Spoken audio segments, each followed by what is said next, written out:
प्यारी सी मुस्कान, मुस्कान, मुस्कान, मुस्कान, मुस्कान। Hello everyone, मैं हूं सतनाम कौर और मैं हूं राज सिंह वर्मा। आप सभी का स्वागत है हमारे आज के प्रोग्राम मुस्कान में।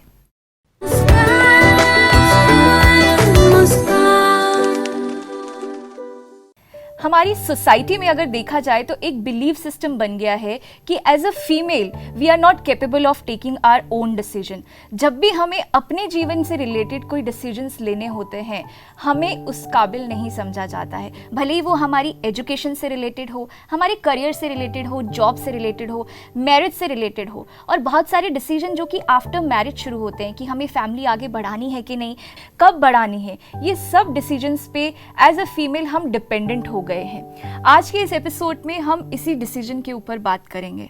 इस टॉपिक पर बात करने से पहले हम सबसे पहले हमारे गेस्ट को, हमारे पैनलिस्ट को इंट्रोड्यूस करते हैं। मेरी बाईं ओर है मिसेस सुनीता आनंद जी, शांति, ओम शांति।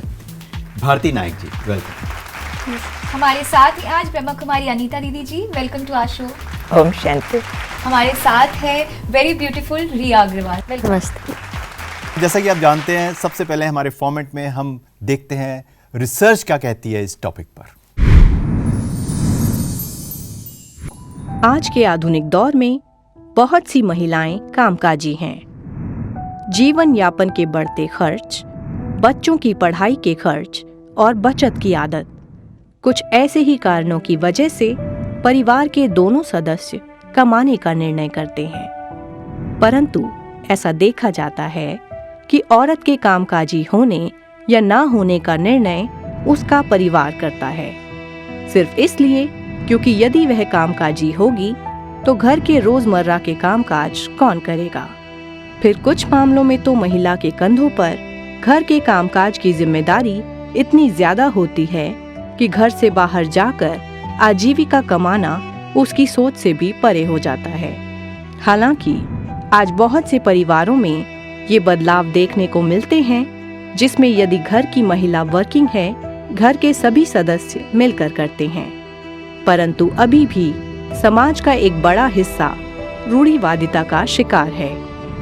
इसी प्रकार वंश को आगे बढ़ाने हेतु औरत के गर्भ धारण करने या ना करने का निर्णय भी औरत की बजाय उसका पति या फिर उसका परिवार करता है, जबकि परिवार से भी पहले यह औरत के फिजिकल और मेंटल कैपेसिटी का विषय है। साथ ही यह पैदा होने वाले नवजात के जीवन का विषय है, क्योंकि एक स्वस्थ बच्चे को जन्म देने के लिए औरत का शारीरिक और मानसिक तौर पर तैयार होना अत्यंत आवश्यक है।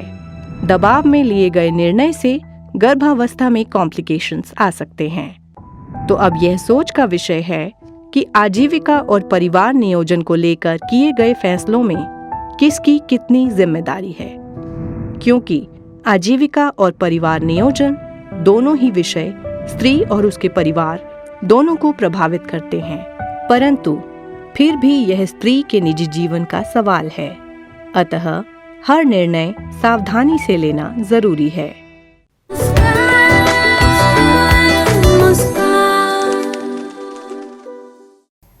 तो आज का ये प्रोग्राम शुरू करते हैं और एक बिलीफ सिस्टम से स्टार्ट करते हैं कि औरतें इमोशनल होती हैं, सेंसिटिव होती हैं, और जब भी डिसीजन लेने की बारी आती है तो वो दिमाग का इस्तेमाल कम करती है और दिल से ज़्यादा सोचती हैं। इसलिए शायद हमें कैपेबल नहीं समझा जाता है कि we can take right decision in our life.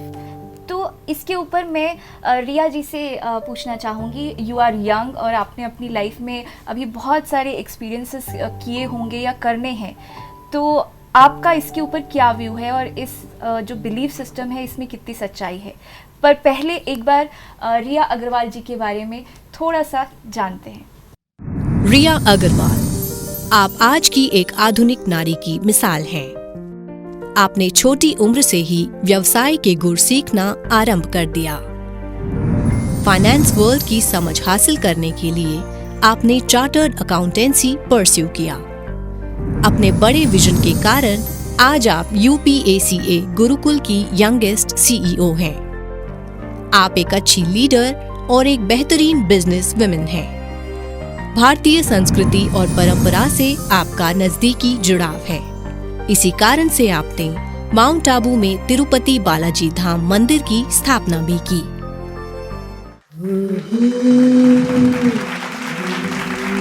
Of course we are capable of making our own decisions. मैं खुद एक ऐसे दौर से गुजर रही हूँ जहाँ मेरा अरेंज मैरिज सेटअप चल रहा है। मम्मी पापा बताते हैं कि क्या सही है क्या गलत है उनके एक्सपीरियंस के अकॉर्डिंग, पर अल्टीमेटली यही कहते हैं कि तुम्हारा डिसीजन लेना है, जो तुम डिसाइड करोगे वही होगा, क्योंकि ये बात तुम्हें निभानी है, रिश्ता तुम्हें निभाना है। तो प्रेशर यहाँ पे डिसीजन लेने का मेरे पेरेंट्स की तरफ से नहीं है, पर सोसाइटी की तरफ से ज़रूर है कि उम्र हो गई है, कब करोगी, क्या हो रहा है, ज़्यादा नखरे हैं क्या, but that should not impact मेरा डिसीजन मेकिंग। तब मम्मी पापा कहते हैं कि, और मैं भी ये बात मानती हूँ, मैं ऑफ कोर्स केपेबल हूँ डिसीजन लेने के लिए, क्योंकि as women we are super women, we are birth givers, we are life creators, we are mothers, we are sisters, we are friends, we give advices to everybody around us. क्या हम वो advice खुद के लिए ले नहीं सकते? क्या वो एडवाइस हम खुद के लिए लेके सही डिसीजन नहीं बना सकते? Of course we can. Riya ji, बहुत बहुत धन्यवाद, आपने अपना पर्सनल एक्सपीरियंस शेयर किया। बहुत फॉर्चुनेट हैं कि पेरेंट्स का प्रेशर नहीं है, लेकिन हमारे समाज में हम देखते हैं बहुत सी ऐसी महिलाएं जहाँ पेरेंट्स का, फैमिली का बहुत बड़ा प्रेशर होता है। तो हम ये जानना चाहते हैं हमारी सीनियर राजयोगा दीदी अनीता जी से कि ऐसी सिचुएशन में उन्हें कैसे हैंडल करना चाहिए। दीदी का जवाब जानने से पहले आइए देखते हैं राजयोगिनी अनीता दीदी के बारे में कुछ बातें। ब्रह्मा कुमारी अनीता, आप एक वरिष्ठ राजयोग शिक्षिका हैं। सन 1987 में अपनी बीएड कंप्लीट करने के बाद आपने अपना जीवन देश के आध्यात्मिक विकास के लिए समर्पित कर दिया। आपने देश भर में बहुत से मेडिटेशन कैंप्स और कॉर्पोरेट सेमिनार्स भी कंडक्ट करवाए हैं, जिसमें कई बड़ी कंपनियां और सरकारी विभाग शामिल हैं। आपने लाखों लोगों का जीवन तनाव मुक्त बनाकर उन्हें उनकी आंतरिक शक्तियों से अवगत भी कराया है। बहुत अच्छी कन्वर्सेशन चल रही है। जैसे रिया जी ने बताया कि अपना डिसीजन लेने में कैपेबल है, और जो रूरल होते हैं उनके पास कैपेबिलिटी नहीं होती है। मैं इसमें कुछ और कहना चाहती हूँ कि कितना भी आप कैपेबल हो, लेकिन फिर भी एक म्यूचुअल डिसीज़न होना चाहिए। पेरेंट्स चाहे आपसे कम पढ़े लिखे हो सकते हैं, लेकिन ज़िंदगी का तजर्बा बड़ी चीज़ होती है, तो अंधविश्वास नहीं करना चाहिए, मिल के राय सलाह से चलना चाहिए। ऐसे ही जो रूरल एरिया वाले होते हैं उनके लिए भी ना तो डिसीज़न थोपा जाए और ना ही डिसीज़न का इंडिपेंडेंस दे दिया जाए, दोनों में नुकसान है। राय सलाह से जो की जाती है बात, वो खुली आंखों से समझी जाती है। तो आपको भी सिर्फ ये नहीं सोचना है कि मैंने दुनिया देखी है तो मैं ही डिसाइड कर लूँ। पेरेंट्स को भी ओपनली बात आगे लाने दी जाए, और ये ज़िंदगी के वो फैसले हैं जिसमें हम ये कोई हार्ड एंड फास्ट रूल नहीं बना सकते कि सिर्फ बीइंग वुमेन हम उनको डिसीज़न का अधिकार दें या ना दें। ये अधिकार का सब्जेक्ट नहीं है। कोई बहुत पढ़े लिखे भी डिसीज़न मेकिंग में वीक हो सकते हैं, और कोई बहुत ना पढ़े हुए भी वाइज हो सकते हैं, अच्छे डिसीज़न ले सकें। तो ज़रा इसमें ब्रॉडर व्यू की हमें ज़रूरत है कि उस ब्रॉडर व्यू को समझते हुए हमें डिसीज़न के लिए ओपन माइंडेड होना चाहिए। कहीं हेल्प की ज़रूरत होती है, हेल्प दे दें, और थोड़ा सेल्फिश मोटिव से हटने की ज़रूरत होती है। जहाँ तक पेरेंट्स का सवाल है, पेरेंट्स अपने बच्चों के लिए बुरे नहीं होते हैं। अगर बच्चियाँ चूज़ करेंगी तो ज़रा सा शक्ल देख लेंगी, उनका पैसा पोजीशन देख लेंगी। पेरेंट्स मैच्योर होते हैं तो वो कल्चर भी देखेंगे, उनके और तरह का बिहेवियर भी देखेंगे। तो मिलजुल करके ही डिसीज़न लेना चाहिए। बाकी सोसाइटी में तो कई तरह की रिजिडिटीज़, रूरल की अलग हैं, एडवांस लोगों की अलग हैं। उन रिजिडिटीज़ से ज़रूर समाज को बाहर निकलने की ज़रूरत है। As rightly said by Anita didi कि म्यूचुअल डिसीजन हम लेना चाहते हैं, या बहुत सारी लेडीज़ लेना चाहती होंगी, लेकिन बहुत बार या तो कन्विंस नहीं कर पाती हैं या सामने वाला कन्विंस नहीं हो पाता है, तो कुछ अनएथिकल चीज़ें भी ऐसी होती हैं, ना चाहते हुए भी हमें इम्पोज की जाती हैं कि नहीं आपको ऐसा ही करना पड़ेगा, जो हमने कहा है वही आपको करना पड़ेगा और हमारा डिसीजन मानना पड़ेगा। तो वो सिचुएशन में फिर थोड़ा अंदर कंफ्यूजन, जहाँ ऐसी सेपरेशन आएगी वहाँ ज़रूर है सोसाइटी में कन्फ्लिक्ट्स आएंगे।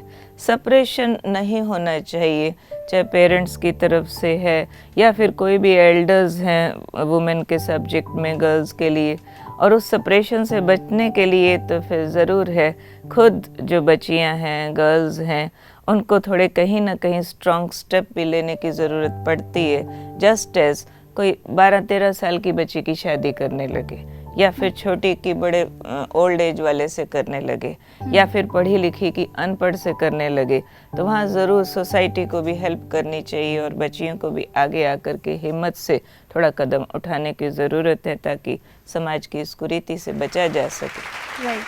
भारती जी, हम देखते हैं कि काफ़ी महिलाएं केपेबल हैं, एजुकेटेड हैं और काबिल हैं, लेकिन फिर भी डिसीजन नहीं ले पा रही हैं। तो इसके बारे में आपकी राय जानना चाहते हैं, लेकिन जानने से पहले हम जानते हैं भारती नायक जी के बारे में कुछ बातें। हम सभी के पास सपने हैं जो हमें पूरे करने हैं, लक्ष्य हैं जो हासिल करना है, और हम वास्तव में उन्हें प्राप्त करना चाहते हैं अपने लिए, अपने परिवार के लिए। लेकिन सबसे बड़ी चीज जो हमारे रास्ते में आती है वो है प्रोक्रेस्टिनेशन। भारती नायक जी अपने थॉट्स एवं नॉलेज शेयर करने के लिए प्रसिद्ध हैं कि कैसे हम प्रोक्रेस्टिनेशन को दूर कर सकते हैं और मन इच्छित परिणाम प्राप्त कर सकते हैं। आप एक प्रोक्रेस्टिनेशन ब्रेक थ्रू स्ट्रेटेजिस्ट हैं। आप प्रोफेशनल्स एवं एंटरप्रेन्योर्स के साथ काम करके उन्हें प्रोक्रेस्टिनेशन से छुटकारा दिलाते हैं और उनके पर्सनल और बिजनेस टारगेट्स को प्राप्त कराते हैं। आप ह्यूमन रिसोर्सेज इंडस्ट्री में एक एक्सपीरियंस्ड कोच हैं। आप life coach, HR consulting, competencies और फैसिलिटेशन में कुशल हैं। स्केड्यूलिंग से एक्टिविटीज को प्लान करना आपकी कला है, जिससे आप उपलब्ध समय में अपने गोल्स और प्रायोरिटीज को प्राप्त करते हैं। आप लोगों के लिए एक कुशल कार्यक्रम तैयार करने में मदद करते हैं, जो उन्हें इंटीग्रेटेड लाइफ जीने में मदद करता है और जिससे वो परिवार और दोस्तों, व्यायाम और शौक के लिए पर्याप्त समय दे पाते हैं। इस तरह पर्सनल और करियर गोल्स दोनों को हासिल करने में आप उनकी मदद करते हैं। लेटी हूँ एक पुराने से गद्दे पर, एक अनजाने शहर में, एक अजनबी के घर में, और जब लेटी हूँ और ऊपर देखती हूँ सिर्फ मुझे टिमटिमाते तारे नज़र आ रहे हैं। पैर में चोट लगी है, बहुत बहुत पीड़ा हो रही है, और ऐसे में जब मैं अपनी बच्ची को याद कर रही हूँ, उस मोमेंट में मैंने अपने लाइफ का वो एक डिसीजन लिया। मैं 24 साल की थी जब मैंने वो लाइफ का डिसीजन लिया, और जब मैंने वो डिसीजन लिया तब मैंने ये नहीं सोचा कि लोग क्या कहेंगे या मेरे माँ बाप क्या सोचेंगे या मुझे क्या फेस करना पड़ेगा, क्या कॉन्सिक्वेंसेस होंगे। तब मैंने वो सब नहीं सोचा।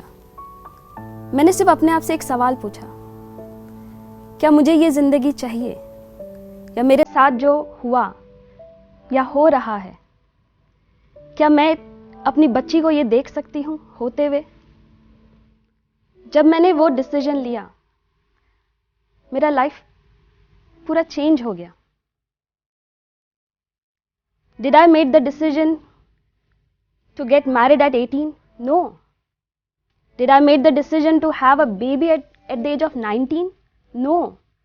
Did I decide कि मुझे मेरा सब कुछ छोड़ना है, मेरा करियर, मेरी पढ़ाई, मेरे फैमिली, फ्रेंड्स, वो सारा environment, for somebody who never cared, who never loved? Did I make that decision? No. But जब मैंने मेरी ज़िंदगी का, मेरे लाइफ का जब डिसीजन लिया, it changed my world, it changed my life. चाहे वो कॉर्पोरेट्स में जॉब करना है या मुझे आगे पढ़ना है, मास्टर्स करना है, या मुझे हेल्प करना है, कंट्रीब्यूट करना है लोगों के लाइफ्स को, उनको ट्रांसफॉर्म करना है, या मुझे आगे बढ़ना है मेरी लाइफ में, जब जब मैंने वो डिसीजंस लिए, it changed my life. But do you know why it is so difficult for a woman to take a decision? आप जानते हैं ये इतना डिफिकल्ट क्यों है? इट्स बिकॉज जब एक औरत डिसीजन लेती है तब वो अपने आप को कहीं दूर एक कोने में रखती है और वो हर एक इंसान को सेंटर पे रखती है. माँ बाप, समाज, वैल्यूज, कल्चर, फ्रेंड्स, वो सबको सेंटर में रखती है और अपने आप को दूर एक कोने में देखती है कि इनको खुश करना है, तब मैं वो डिसीजन लूं. और वो तब जब वो डिसीजन नहीं ले पाती है, क्योंकि वो डिफिकल्ट है, जब वो डिसीजन नहीं ले पाती है तब बोला जाता है दैट आप दूर हो जाओ, यू आर नॉट केपेबल, आपसे नहीं होगा. And others take charge, others take control of a life. जैसे ही वो अपने आप को सेंटर में रखती है और डिसीजन लेती है, तब उसकी लाइफ, उसकी ज़िंदगी अपनी बनती है. बट जब वो सेंटर में रखती है और डिसीजन लेती है, क्या वो सेल्फिशनेस है? क्या वो स्वार्थी है? नहीं. अगर वो सेंटर में रह के डिसीजन लेती है और अकेली चलती है तो may be she is selfish. But क्या औरत अकेली चलती है लाइफ में? नेवर. जब वो डिसीजन लेती है तो उसके साथ उसके बच्चे, उसका परिवार, द कल्चर, द वैल्यूज़, जो समाज, जो सोसाइटी में वो रहती है, वो उसके साथ चलते हैं, वो उनके साथ ग्रो करती है. सो वो डिसीजन जो लेती है वो सिर्फ अपने आप के लिए नहीं लेती है, वो सबको साथ में लेके लेती है. एंड आई थिंक जब एज अ वुमन, एक औरत की तरह अगर मैं खुद को सेंटर में रखती हूँ और सबके साथ वो डिसीजन लेती हूँ, then it becomes easy and the life changes. Is it possible? Is it possible to keep so many people happy? Can we have the mental presence? So many women may not have that environment and such upbringing कि उनके पास वो mental presence हो, वो life state हो कि वो सबके सबको दायरे में रखकर सबकी खुशी को समझकर फिर एक डिसीजन ले. तो उस स्थिति में लाने के लिए कोई तो प्रयत्न, कोई तो माहौल क्रिएट करना पड़ता होगा. I am sure it may not be possible. It's a very difficult thing to keep everyone happy and yet make a decision which is good for you. I am sure बहुत सारे pressure होते हैं, और जैसे कि आपने अपनी life का डिसीजन लिया, एक पॉइंट पे आके आपको लगा होगा कि अब बस now I have to take my decision, because आप अंदर से बहुत सप्रेस हो गई थी, अनहैप्पी थी. तो समवेयर आई थिंक वो लिमिट हमको डिसाइड करना पड़ता है कि नहीं, now I have to take some call, I have to face this. तो वो जो फेस आता है ना, वो हमारी लाइफ में बहुत इम्पॉर्टेंट होता है एज अ इंडिविजुअल. तो यहाँ पर मैं सुनीता जी से भी पूछना चाहूँगी कि आई एम श्योर आप भी इतने एक्सपीरियंस्ड रहे हैं, यू आर मैरिड, आपने भी बहुत सारी चीज़ें फेस की होंगी. तो ये जो प्रेशर है, कुछ डिसीजन इन्होंने लिए, आपकी लाइफ के कुछ एक्सपीरियंस ऐसे रहे होंगे जहाँ पर आपको ऐसा कुछ डिसीजन लेना पड़ा. सो मैं चाहती हूँ कि आप वो भी साझा करें, लेकिन उससे पहले हम जानते हैं थोड़ा सा आपके जीवन के बारे में. बीके सुनीता, आप एक हाउसवाइफ हैं और अपने परिवार की देखभाल करने के साथ साथ एक मोटिवेशनल स्पीकर भी हैं. आप राजयोगा टीचर हैं और नियमित रूप से ऑनलाइन एवं offline rajyoga meditation courses organise कराती हैं. आप नेशनल लेवल किक बॉक्सर भी रह चुकी हैं और ISSA द्वारा आपको trainer in fitness through nutrition का सर्टिफिकेशन भी प्राप्त है. आपके कई बिजनेसेस हैं और एक सक्सेसफुल बिजनेस वुमन होने के लिए आपको बहुत प्रशंसा प्राप्त है. प्लांट नर्सरी के साथ ऑर्गेनिक वीगन प्रोडक्ट्स का वेंचर आपको बहुत प्रिय है. आप हेल्दी, सात्विक एवं प्लांट बेस्ड फूड के बारे में जागरूकता फैलाने के लिए कई सेमिनार्स और कार्यक्रम आयोजित करती हैं. आप लेडी सर्कल NGO की अध्यक्ष भी रही हैं, जो पंजाब के गांव और छोटे शहरों में वंचित बच्चों को सुविधाएं प्रदान करती है. आपने अपना पूरा समय आध्यात्मिक सेवा में देने का निश्चय किया है। आप 16 साल के जुड़वा बच्चों की मां हैं और आपने अपने बच्चों को राजयोग के सुंदर ज्ञान एवं अभ्यास से जोड़ने में महत्वपूर्ण भूमिका निभाई है। बहुत बार ये होता है कि विमेन अपने आप को साइड पर रखती हैं। उसका कुछ रीज़न शायद ये भी है कि बचपन से ही फीमेल चाइल्ड की कंडीशनिंग ही कुछ ऐसे होती है टू सकम्ब, कि दूसरे लोग उसके लिए फ़ैसला करते हैं। पावर शुरू से नहीं दी गई और हम एज फीमेल चिल्ड्रन इसको एक्सेप्ट भी करते हैं और सबकॉन्शियसली ये बिलीव भी करने लग जाते हैं कि शायद हम इतने केपेबल नहीं हैं। जैसे इन्होंने अपना अनुभव सुनाया, अनुभव तो मेरे पास भी हैं ज़िंदगी के, कि पढ़ाई में अपनी चॉइस की स्ट्रीम नहीं लेने दी गई, उस वजह से फेलियर भी देखे, फेलियर्स, फिर से पढ़ी अपनी मर्ज़ी से बहुत लेट शादी के बाद। और बड़े डिसीजन जैसे शादी को लेकर है या फिर बच्चों को लेकर, शादी के 9 साल बाद बच्चे नहीं थे, 9 साल तक नहीं थे, तो वो प्रेशर जो सोसाइटी का और इन लॉज का सब कुछ देखा। और उस प्रेशर की वजह से जो मैंने पर्सनली सतनाम बहन देखा वो ये था कि अपनी सेल्फ एस्टीम को लो होते हुए देखा। उस समय तो नहीं पता था कि सेल्फ एस्टीम नीचे चली गई है, कि शायद मैं केपेबल ही नहीं हूँ, क्योंकि जॉब भी करना चाहती थी तो इन लॉज ने कहा क्या ज़रूरत है तुम्हें। तो अपनी मर्ज़ी का कोई फ़ैसला जब नहीं लिया तो वो सबकॉन्शियसली ये बिलीफ सिस्टम में जैसे अपने आ गया कि मैं I am not capable, I am not enough, मैं बाकियों जितनी नहीं हूँ। और जब हमारी सेल्फ एस्टीम लो हो जाती है तो अगर इसको साइकोलॉजी के एंगल से देखें तो हम खुद से ही कम प्रेम कर रहे हैं, और खुद से कम प्यार की वजह से I became a people pleaser. जैसे हर किसी को दिखाना कि मैं अच्छी हूँ तो मुझे स्वीकार कीजिए, मैं भी केपेबल हूँ, उसके लिए जो कोई कह रहा है उसको यस कह देना, भले ही वो चीज़ 100% करेक्ट नहीं है। तो ये एक नेगेटिव ट्रेट में आ जाता है।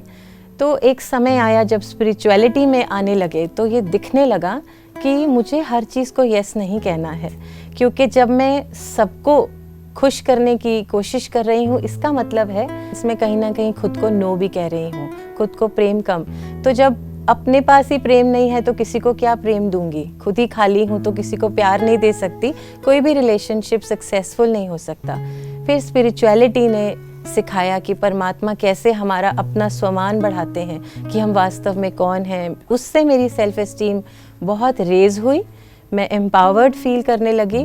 और फिर उसके बाद सब कुछ एक्सपीरियंस किया, जैसे मैंने कहा पढ़ाई भी फिर से की, सक्सेस भी मिली, हर रिश्ते में वो खुशी मिली, जो बिगड़े रिश्ते थे वो भी बन गए। तो this is my view point. बहुत ब्यूटीफुली आपने अपना एक्सपीरियंस शेयर किया और एक रियल एग्जांपल है जो सबके सामने, ये रियल सिचुएशन है जो मोस्टली हम सब वुमेंस के सामने कभी ना कभी लाइफ में आती ज़रूर है। और जब हम डिसीजन लेने की बात करते हैं तो मुझे लगता है कहीं ना कहीं बाहर के फैक्टर्स तो इन्वॉल्व होते ही हैं, लेकिन एज ए इंडिविजुअल हमारा अंदर एक वीकनेस होता है, एक डर होता है, और एक जो बिलीफ सिस्टम से हमें बड़ा किया जाता है कि नहीं, तुम्हारे जो डिसीजंस है वो पहले पेरेंट्स लेंगे, उसके बाद तुम्हारा हस्बैंड लेगा, उसके बाद तुम्हारे इन लॉज लेंगे। तो हम भी कहीं ना कहीं प्रिपेयर हो जाते हैं उस चीज़ के लिए। इस टॉपिक पर हमने अलग अलग लोगों के व्यूज़ लिए हैं, उनके एक्सपीरियंसेस लिए हैं। आइए देखते हैं।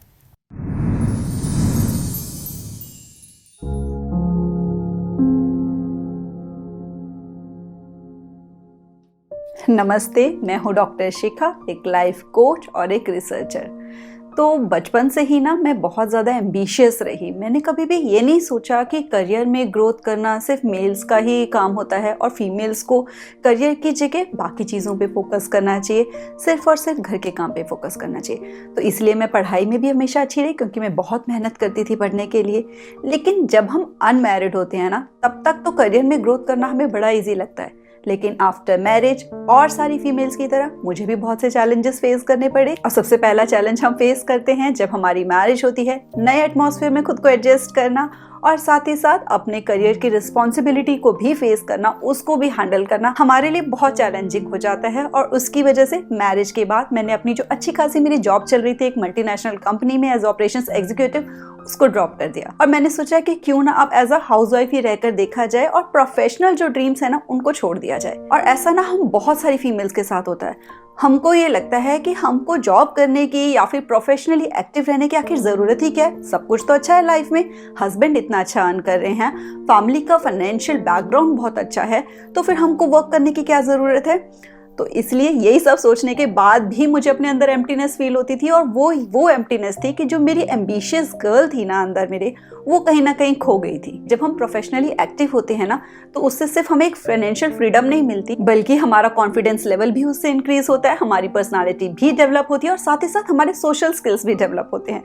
मनी अर्न करना, इनकम अर्न करना सिर्फ एक पार्ट होता है, लेकिन उसका हमारी ना पर्सनल ग्रोथ पे बहुत मेजर रोल होता है। क्योंकि अगर हम चाहते हैं ना कि हम अपना बेटर वर्जन बन सके, अपने हायर सेल्फ से कनेक्ट हों, तो उसके लिए बहुत ज़रूरी होता है कि हम सेल्फ डिपेंडेंट बने।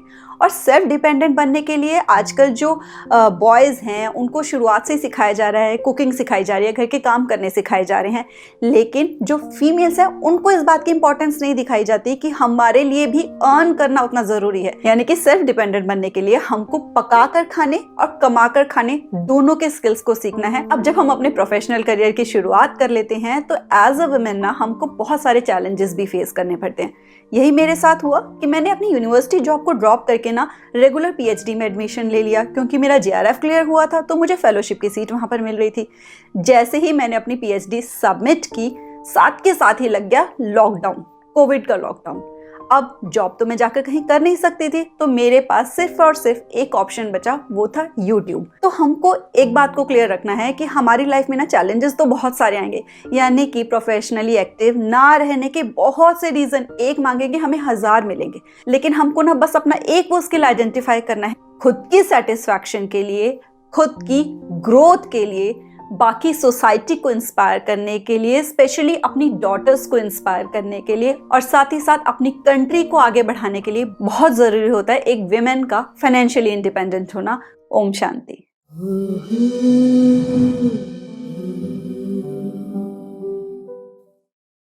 डिसीजन मेकिंग एक बहुत इम्पॉर्टेंट फैक्टर है हमारी लाइफ का। तो ये जो गुण है या ये जो पावर है, ये अपने अंदर हम कैसे बढ़ाएं? देखिए, जहाँ तक डिसीज़न मेकिंग पर अच्छी करने की बात है, तो अपना फिल्टर बहुत अच्छा करने की ज़रूरत है।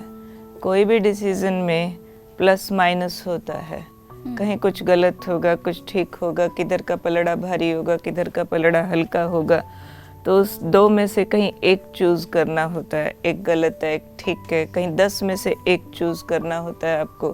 तो इसको हम लोग कहते हैं नीर क्षीर विवेकी। जैसे हंस होता है ना, पानी और दूध अलग कर सकता है, कंकड़ और हीरा अलग कर सकता है, ऐसी एक बुद्धि तैयार करने के लिए हमें अंदर से अपने आप को बहुत प्योर बनाने की ज़रूरत होती है। जैसे हंस is the symbol of purity only, तो वो एक internal purity level of thought जितना ज़्यादा होगा, उतना हम सामने वाली चीज़ को डिफ्रेंशिएट कर पाएंगे। जस्ट एज कहते हैं, जैसे काला चश्मा पहनो सब काला दिखेगा, हरा से हरा, लाल से लाल दिखेगा, और अगर आप खुली आंखों से देखते हो तो सारे कलर्स आपको बराबर ठीक दिखाई देते हैं। ऐसे अगर मैं माइंड में एक जेलेसी रख कर के आप सबको परखने की कोशिश करूं, तो रंग जाएगा। हेट अंदर रखी हुई है, ईगो अंदर रखा हुआ है, तो किसी भी चीज़ को पहले मुझे डिफ्रेंशिएट करना है, परखना है, देन डिसाइड करना है। तो मुझे अपने आँखों से सारे तरह के चश्मे उतारने की ज़रूरत है। और इसलिए जो एक लॉ का एम्बलम होता है, कानून की देवी दिखाई है, उसके आँखों पर पट्टी होती है, हाथ में तराजू होता है। तो आँख पर पट्टी के लिए अगर पूछा जाए तो लोग कहते हैं कानून अंधा होता है। अंधा डजंट मीन कि कानून को कुछ दिखता नहीं है, लेकिन कानून अंधा मीन्स इम्पार्शियल, दो स्थूल वर्ल्डली आईज से नहीं देखता है, लेकिन third visionary I is open, जिसके अंदर आपके एक्सपीरियंसेस है, जिसके अंदर आपका ट्रूथफुलनेस है, जिसके अंदर आपकी वैल्यूज़ हैं, जिसके अंदर आपके अंदर की एक डीप राइट पर्पस है। ये सारी बातें मिलकर के आपका एक राइट डिसीजन बनाते हैं कि अंदर आपका पर्पस कितना राइट है। जैसे बहन जी ने बहुत अच्छा बताया कि सोसाइटी के लिए कुछ करना चाहते हैं, तो इतनी एडवर्स सिचुएशन होते हुए भी राइज किया। Right. इन्होंने भी एडवर्स सिचुएशन से राइज किया क्योंकि समझा कि जो अब तक कर रही थी वो मिस्टेकन था, वो सोसाइटी को कुछ नहीं दे रहा है, अगर सेल्फ एस्टीम लो कर रहे हैं तो बच्चों को कुछ नहीं दे रहा है, लेकिन एक उस चीज़ को राइट अंडरस्टैंड करने के बाद राइट डिसीजन आया। मीन्स पर्पस राइट था, पर्पस राइट हो और अंदर हमारे प्योर वैल्यूज हो, किसी को नीचा गिराने की, हट करने की भावनाएं ना हो, और साथ ही साथ कुछ एक्सपीरियंसेस कर लिए हो, नहीं किए होंगे तो भी रॉन्ग साइड जा सकते हैं। एक्सपीरियंस बहुत बड़ा टीचर होता है जो आपको सिखाता है। मैं अपने लिए बताती हूँ कि एट द एज ऑफ 16, इतनी छोटी भी मैं अपनी लाइफ का डिसीजन ले पाई।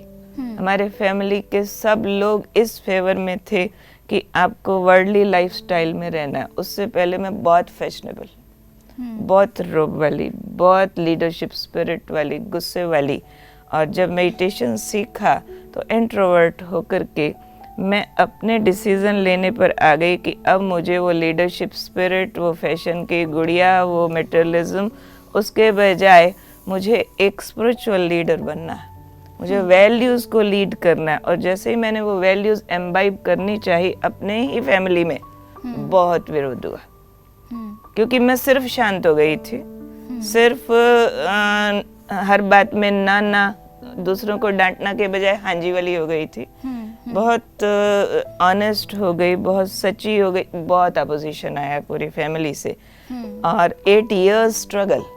लेकिन उस 8 इयर्स में मैंने एक अपने को रोल मॉडल ऑफ वैल्यूज तैयार किया, हर एक चीज़ के सैंपल्स दिखाए कि ऐसा करने से मैं स्टडीज़ में अच्छी हो रही हूँ, ऐसा करने से मैं आपकी फैमिली को आपसे बेटर मैनेज कर रही हूँ, बीइंग अ चाइल्ड उनके घर को मैनेज करके दिखा रही हूँ। और सोसाइटी से वापस रिस्पॉन्सेस आने लगे कि इसको मिलते हैं मन शांत हो जाता है, ये आती है हमारे को सॉल्यूशन मिलते हैं। कॉलेज में जाती हो हमारी प्रिंसिपल बोलती है, ये आती है हमारे कॉलेज में शांति हो जाती है। ऐसे जब रिस्पॉन्सेस वापस आने लगे और मैरिज का टाइम आया, और उस टाइम पर अगर मैंने डिसाइड किया कि मुझे सेलिब्रेसी चाहिए, कोई अपोज नहीं कर सका क्योंकि वो एक रोल मॉडल दिखाया, एक उनको प्रूफ दिखाया, करके दिखाया। बहुत सारे डिसीजन तो इंस्टेंट होते हैं, लेकिन बहुत सारे डिसीजन इंस्टेंट नहीं भी होते। स्टेडली आप कुछ प्रूव करते हैं, जैसे बहन जी ने भी किया, स्टेडली किया, आपका भी स्टेडली हुआ, तो लोग समझ पाते हैं कि ये जो करेगी अब गलत नहीं करेगी। और अगर हम जल्दी से रिवोल्ट करते हैं और उनके आगे कुछ हम ऐसा फेथफुल नहीं रखते, तो वो लोग भी डाउटफुल हो जाते हैं, कहीं भटक ना जाए, अपना नुकसान ना कर ले, सोसाइटी खराब है। तो उसमें जैसे जैसे हम बोल्ड होते जाते हैं, जैसे जैसे हम कुछ एक इंटरनल पावर को, स्पेशली स्पिरिचुअल पावर को साथ लेकर के चलते हैं, और उस हिसाब से हम दिखा पाते हैं कि हम ये स्कोर कर रहे हैं, सक्सेसफुल हो रहे हैं, तो फिर अपोजिशन आपके फेवर में आने लगता है। पर दीदी बहुत बार यहाँ पर ये भी देखा गया है कि आफ्टर प्रूविंग योरसेल्फ ऑल्सो, बहुत बार सामने वाले को, फैमिली वालों को पता होता है कि शी इज़ केपेबल और वो जो कर रही है वो सही है, मैं भी क्लियर हूँ, मुझे मालूम है कि जैसे आपने बोला अंदर की क्लियरिटी बहुत ज़रूरी है, मैं क्लियर हूँ, मुझे मालूम है मैं जो कर रही हूँ वो सही है, सामने वाला कन्विंस नहीं हो रहा है, वेदर कोई भी हो, हस्बैंड हो, फैमिली हो, कोई भी हो, कन्विंस नहीं हो रहा है।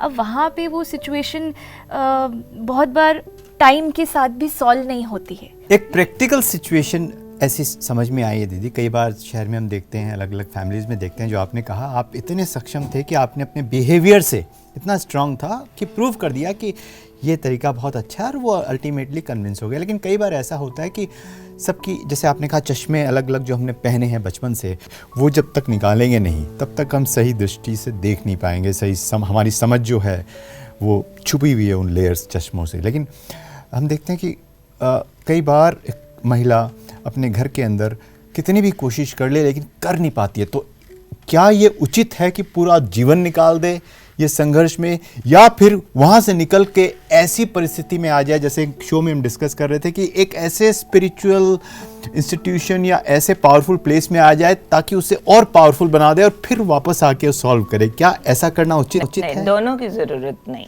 है। इसके बजाय बीच का एक रास्ता है। हम अभी तक भी वो वाला काम करते हैं। बहुत सारी बातें हमें भी मालूम होता है राइट है, पर सामने वाला उस लेवल को कैच नहीं कर पा रहा और उसको एक्सेप्ट नहीं कर रहा, और उसके एक्सेप्ट ना करने में बहुत बड़ा नुकसान है अपने को या सोसाइटी को। तो उसमें फिर एक पेशेंस की ज़रूरत होती है। हम उसमें एक टेक्निक यूज़ करते हैं जिसको मेंटल मैसेज टेक्निक बोलते हैं, मनसा सेवा। उसमें प्रॉपर मेडिटेशन चाहिए, एक थॉटफुलनेस चाहिए, अंदर का एक फर्म बिलीफ चाहिए कि आज नहीं तो कल मानेंगे ज़रूर। ऐसे लोगों की कुछ वीकनेसेस होती है, उनको आप फील करा दीजिए कि आप उनके अगेंस्ट नहीं हैं। उनकी अपनी तरह की एक रिजिडिटी होती है, उनको अंदर में मालूम होता है यू आर नॉट रॉन्ग, लेकिन उनका एक ईगो उसको मानने को तैयार नहीं होता है। कहीं मेल ईगो काम कर रहा होता है, कहीं और तरह की। आप उनको थोड़ा रेस्पेक्ट दीजिए, थोड़ा उनका ईगो सेटिस्फाई कीजिए कि you are with them, you are not against them.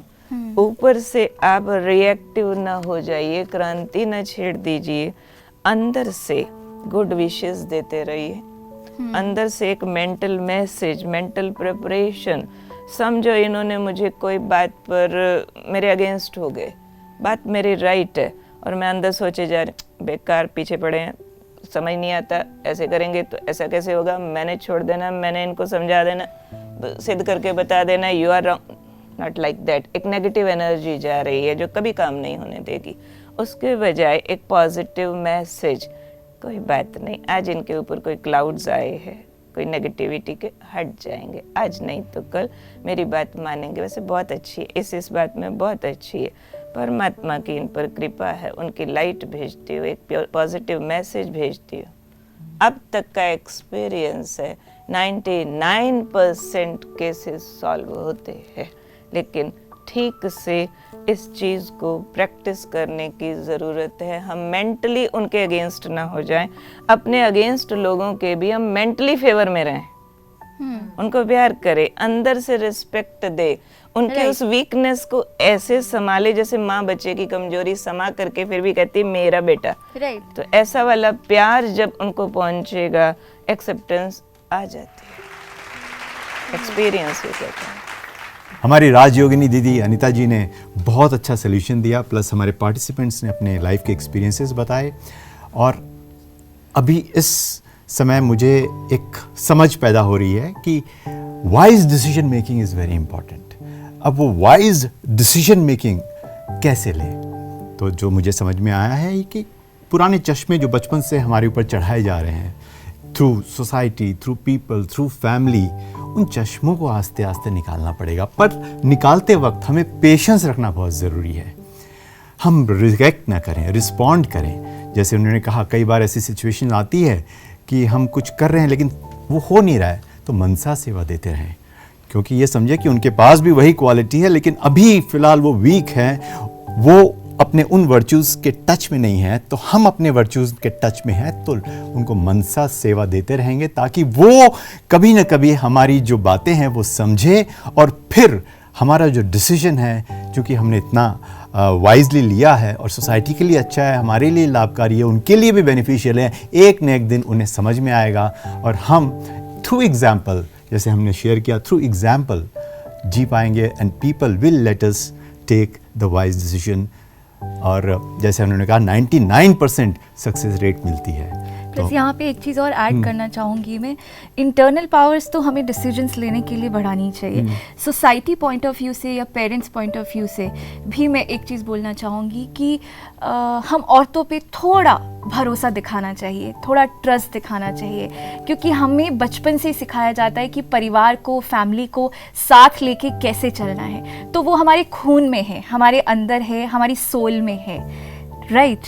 तो मुझे लगता है कि अगर थोड़ा सा हमें प्रोत्साहन मिलेगा तो हम उस चीज़ को बेहतर वे से सामने लेकर आ सकते हैं और अपने आप को और बेहतर वे में प्रूफ कर सकते हैं। तो सोसाइटी की तरफ से मुझे लगता है कि थोड़ा सा एक माइंडसेट चेंज करने की ज़रूरत है। और जैसे कि अनीता दीदी ने कहा कि अपने आप को तो पावरफुल इंडिविजुअल बनाने की बहुत ज़्यादा ज़रूरत है और एक लिमिट रखने की ज़रूरत है कि अब ये यहाँ से मुझे ये डिसीजन कैसे लेना है, and perfect way also with that.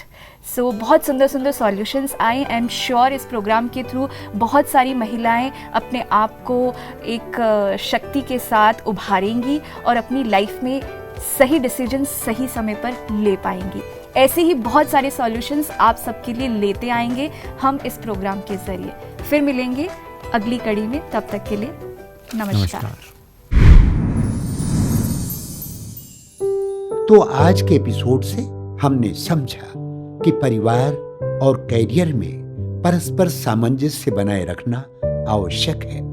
कब किसे प्राथमिकता देनी है, परिवार को या कैरियर को या दोनों को, ये परखने व निर्णय करने की शक्ति की कमी होने से महिलाओं को अनेक कठिनाइयों से जूझना होता है। सुनीता बहन के कथन से ये साबित होता है कि औरत यदि भीतर से रिक्त है तो वह स्वयं की असीम क्षमताओं को भूलकर दूसरों पर निर्भर हो जाती है। राजयोग का अभ्यास निर्णय क्षमता व परखने की शक्ति को विकसित करता है। साथ ही परिवार व कैरियर में संतुलन व सही वक्त पर सही चुनाव करना भी सिखलाता है।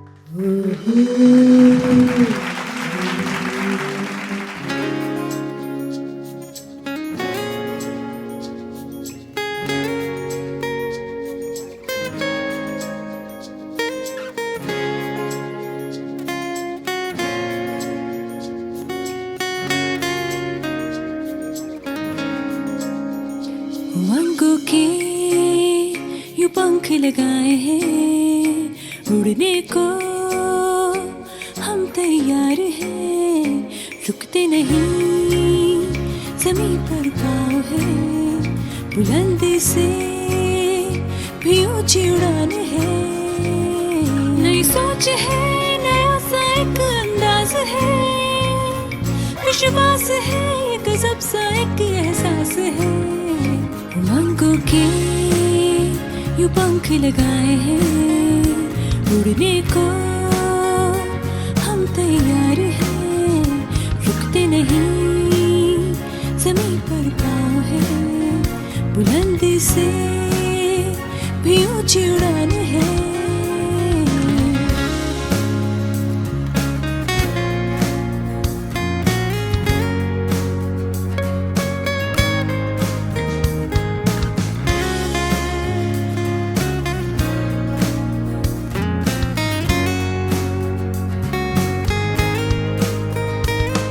जीवन मेरा खुशहाल है, चेहरे पे भी मुस्कान है।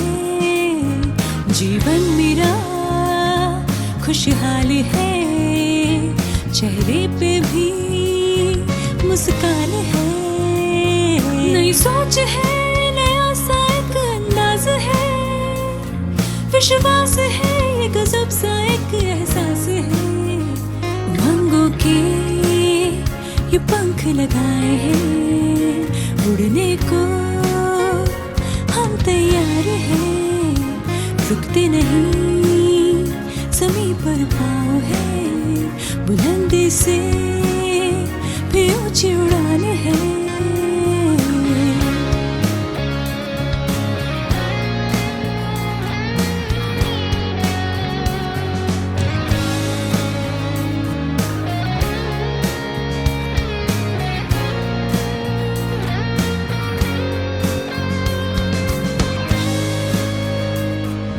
जोश है, नई जान है, कुछ करने का अरमान है। नया जोश है, नई जान है, कुछ करने का अरमान है। नए हौसले, नई नई हर बात है, नई राह है, मंजिल नया अंजाम है। लगा